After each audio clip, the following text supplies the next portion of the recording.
So another way that you can open up the file is just click on it and drag it straight to Photoshop here. And there you have it. What I would do if I wanted to make a selection is use the pen tool, which is right here on your palette. Zoom in, and you're just going to select.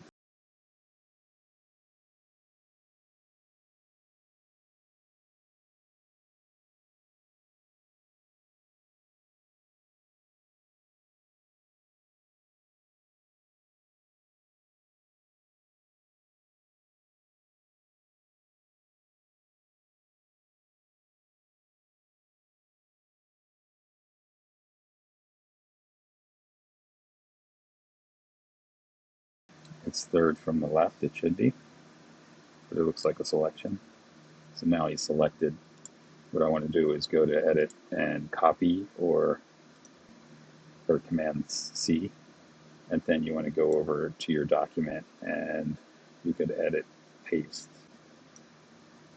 I kind of messed up on, but I like that I messed up on this because it will show you what happened. If I go back over here, you can see I'm on Shape 1 layer. I need to be on background. So now that I'm on background, I could copy, go back over to the document, and I could paste.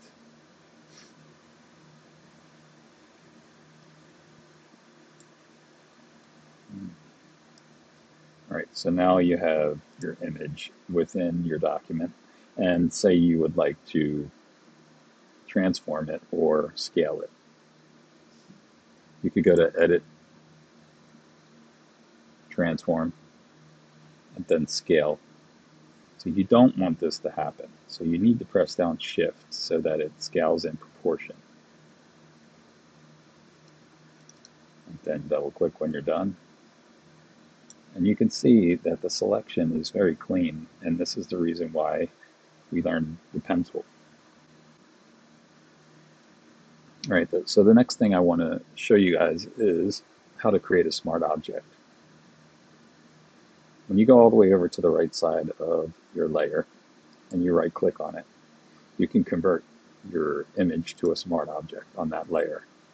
So now this image that's a smart object could only be manipulated through if you click on this little icon right here. If I double click on this icon, I open my image up in another document, but it is a part of this one here. So I can add another layer into this document. Okay, say I wanted to take this person and kind of mix their faces together. I will show you guys how to do that here. So again, we are going to use our pen tool. This is open in preview, and this is a lot of times people do this. Like if you double click on the photo itself, you're going to open it up in preview. So we're going to have to drag it straight to Photoshop. Okay, so now we have it open in Photoshop. I'm going to use my pen tool again, and this time I'm going to use my path. It's great pen tool. So really, I might not even need her hair, so let me just go around here and select. Okay, so you can hit Command and click to get a selection, or you click and drag to the selection, the third icon. We go to Edit, Copy, and you're going to go over to the other document. Resize is Command-.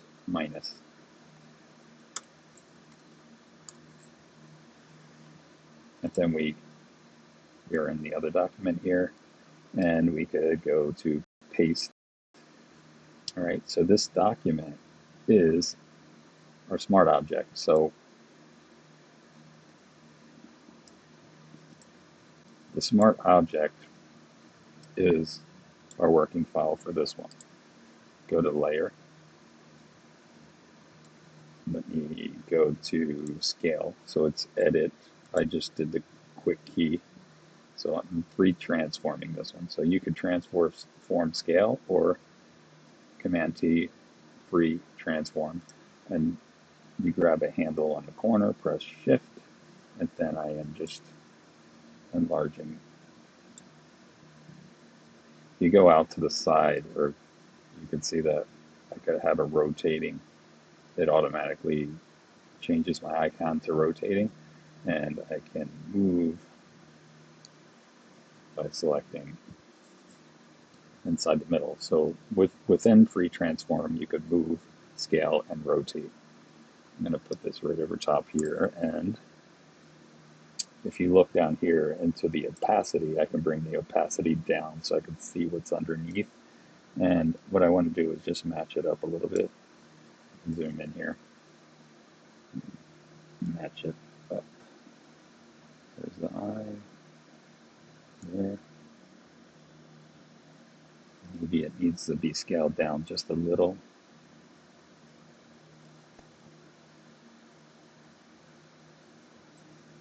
And rotated just a little bit. Bring this down. So that looks pretty good. All right, so now I'm going to bring the opacity back up here. And I'm going to add a layer mask. The layer mask is right down here, right next to, it's like the third icon over again. So I'm going to add a layer mask, and that is right beside the layer that I want to mask that is over top of my bottom layer. So I'm going to mask with a brush, so I'm going to hit B, or you could just click on the icon here. Now, to get your brush to be a bigger size, you can just go up here and resize it. So just to make sure you guys all have the same layout. The layout that I have here, if you go to Workspace, is Essentials Default. And if you don't see the layout looking like this, you're going to have to reset it. All right, so now let me get a little bit of a larger brush. All right, so now you want to set your brush color to black, because we want to make sure that we have our mask selected. So you want to click on your mask, and you just want to brush away some of this area here so that you have some of the, so it fades into what we have in the back. All right. So now you see the skin tone is just a little bit different, and you could go in here and get the glasses to go through if you have like either a smaller brush, or else you might, to get it a little bit more detail, you just go in here and select it with your pen tool. But for just this tutorial case, maybe I just want to, if you want to bring it back, all you have to do is switch your color of your fill here to white, and then brush back. So you can brush back areas. And you can go all the way up to take away some of those glasses there. And then you can, I'll show you how to rubber stamp the rest of this. But what I want to do now is I want to click on this top layer, and I want to use my color adjustment here. I think maybe Hue and Saturation can do it. And I only want it to affect the color that's below that. So I go in between the two layers and I hit Option, and you see my icon changes. So I'm going to click right there in between. I'm going to desaturate a little bit, and I'm going to bring the lightness up just a little bit. And you see how it's matching. It's getting closer. All right, so now it looks like this is getting a little bit more closer than over here. So like maybe what I want to do would be to go to the layer mask of my color and maybe add another one. So this is another one on top. This is looking even better. So maybe I could I can just go into this first one here and try to get it to the point where this side here matches the bottom. So it's only affecting the top layer here, because the bottom layer, if I make it affect everything, it's not gonna fix this problem. So I'm gonna click back on my color here, and I want to adjust the probably a little bit more saturated on that side. Now I want to mask away this part over here, this area, so I want to change it back to black, and I want to brush this back in a little here, because when I adjust the right side, this side's going to also change, so I want to keep that the same. Let's go back into our color and bring this up a little bit, bring a little bit more color back in. And you see how it got a little fuzzy there. So what we can do is go into the color adjustment and go to our curves. So curves is also another way to adjust the color. You want to make sure that it's not affecting the whole thing and only that top layer. So again, in between the two layers here, just click once, holding down Option. And let's go light and then darks. For the darks, we'll bring this back down a little bit. It's a little bit too light. So it's a little bit too saturated here. Might be best to bring this below one of these, Hue and Saturation. See how that changed there? All right, so I'm going to take this selection. If I hit Command, or I could hit Command and click on this masking layer, it just makes that selection. And then I just want the inverse of that selection. Edit, select inverse right here. And then I can go to my color adjustment and just fill it with black. So that takes care of this area over here. I'm going to go back here and get rid of, bring my brush down just a little,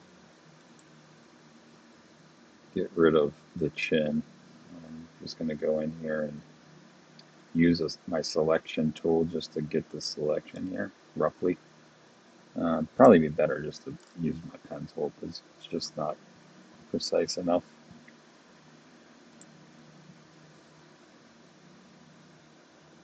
I'm going to go in here, go around the shape.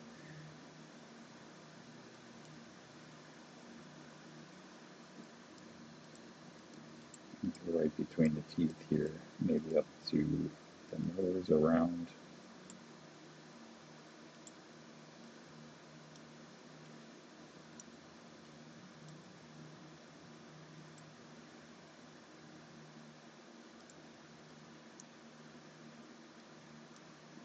Okay, so now I have my shape here. Go to my path. I can bring this down to the third icon to make a selection. Now I want to go to my layers and go to my top layer here, and let's see if this works. Brush away that.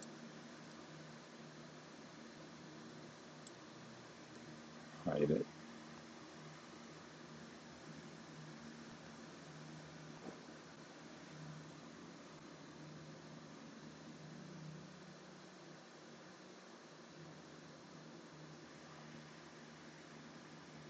So there's tons of different things you could do with it.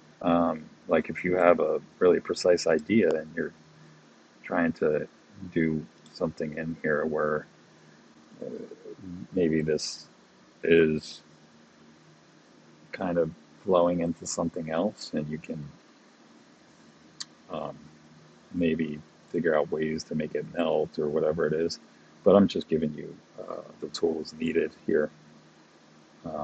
I'm not going to try to spend a whole lot of time on it, but I do want to show you how to go about updating smart object. So now all we have to do is go to File, Save, and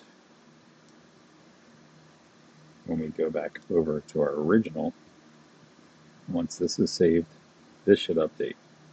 So you could see it updated over here.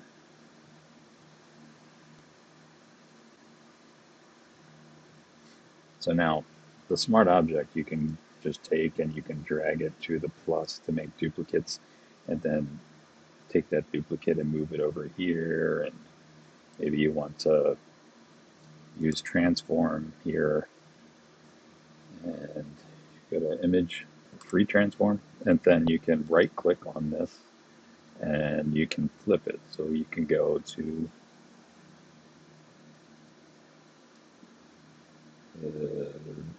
rotate, scale, rotate, or flip horizontal,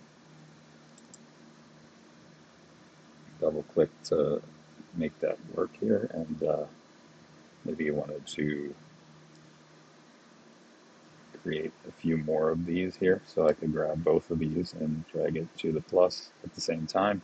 I created two more, so let me take those two, since these two are selected, and you could select them too just by clicking.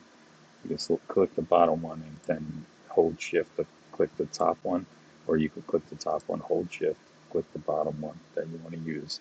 Now I can do the same thing, go to edit, free transform, and I'm holding down shift and I'm translating it there. So shift and drag. So I could put this, say I want to put this back here, and I want to create a couple more of these guys. So I have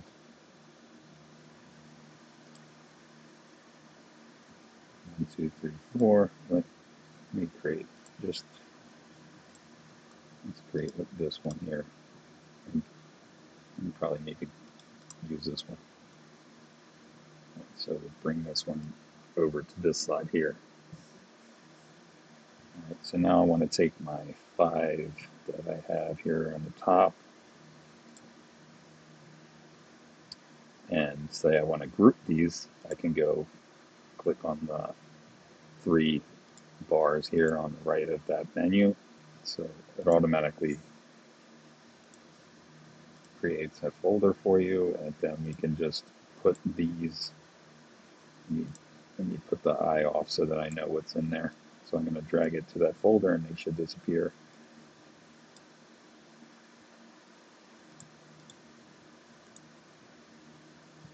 That's the folder. Alright, so that should be all of them. Alright, so now in this folder, I'm going to drag down to the bottom, and I'm going to use this folder as a smart object. So if I right click over here and I convert to smart object, since they're one here, I can do a layer style. So I double click on the right side over here of this layer, and I get all these different features here. So what I want to do is put a color overlay, and maybe I want to use a different color here. So maybe I want to use that one and this color. Let me go with this color. Hit OK. So now I'm starting to get something going here. You could also adjust your layers style here. So you can, what would you could do a screen. Well, this usually works if you have a pattern or something behind there. It doesn't usually work if you put a layer style here like we did. You go in here and you make it another smart object, then you would be able to use these. You see how variations you have here. And what I would usually use also is I would go up to the top here. Let me just make another one of these. put in the background, enlarge them a little bit here.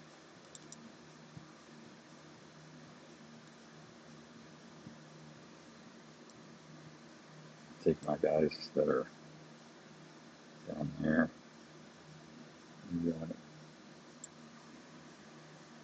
Take that pen light off, bring it back. So now I'm going to make this all solid.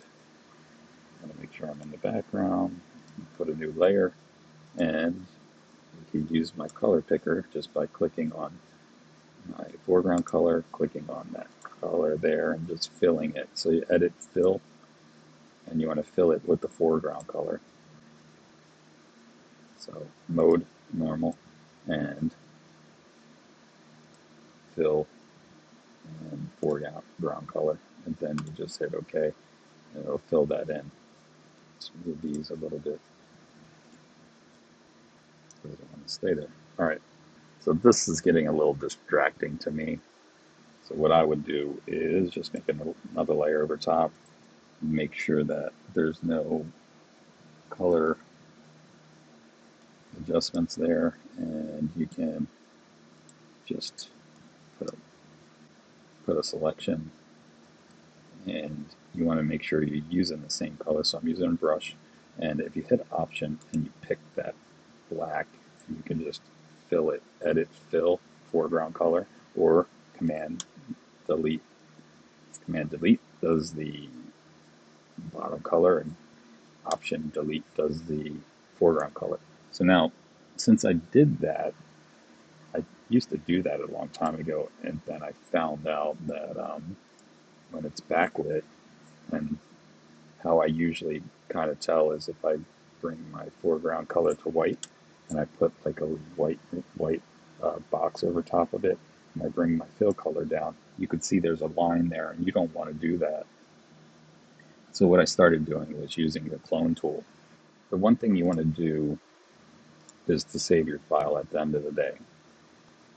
So let's close out of our smart object because we already saved it to update over here. We want to go ahead and go to File, Save As, or Save, depending on if you have it saved or not, or you want to save another version of it. So I would save your working file as a Photoshop file.